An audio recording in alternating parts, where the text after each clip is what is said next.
Hanya 11 anak yatim berada di pusat sebuah tahfiz amal di Pekanbaru, Sungai Petani yang beroperasi tanpa kebenaran sejak 2005. Tuan-tuan dan puan, demi Allah dan Rasul, apa jua yang tuan-tuan dan puan dapat maklumat, berita yang memerlukan madrasah kami adalah tidak benar sama sekali. Tuan-tuan dan puan, 5. Pengarah Bahagian Penguasaan Undang-Undang Jabatan Kebajikan Masyarakat JKM Ahmad Rashid berkata, dakwaan bahawa ada 211 anak yatim di pusat berkenaan adalah tidak benar. Kami tidak pernah kata di sini adalah semua anak-anak yatim. Kami tak pernah kata, tuan-tuan. Apa yang kami hebohkan, apa yang kami kongsi adalah di sini terdiri daripada anak-anak yatim dan anak-anak fakir miskin. Betul tak anak-anak semua?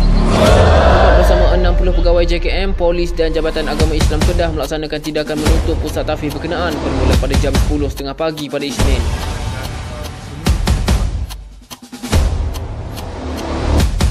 Tuan-tuan dan puan, bila bangunan ini disil, maka diwawarkan di media dan lain-lain. Kononnya kami ini terlampau bersalah sampai disil semua anak yatim dan fakir. Tapi kenapa apabila kami mendapat kebenaran untuk dibuka balik sil ni, mahkamah keluarkan surat agar sil dibuka, kenapa tak diwawarkan balik? Kenapa tak diberitahu perkembangan semasa apa yang berlaku selepas kami dituduh?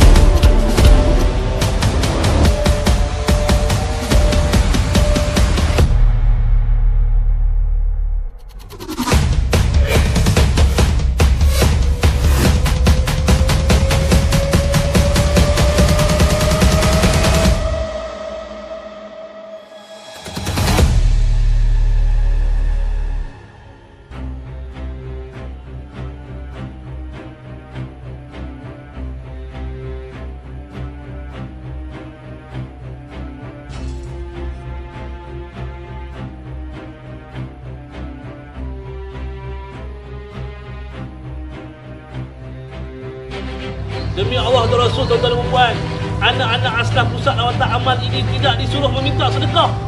Mereka tidak keluar minta sedekah. Adakah cikgu-cikgu suruh minta derma?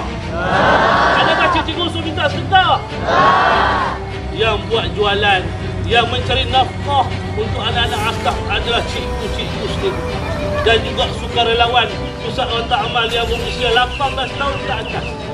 Siang malam kami usaha mencari rezeki untuk mereka. Alhamdulillah, Allah Ta'ala hantarkan timbang-timbang masyarakat yang sudi berkonflik.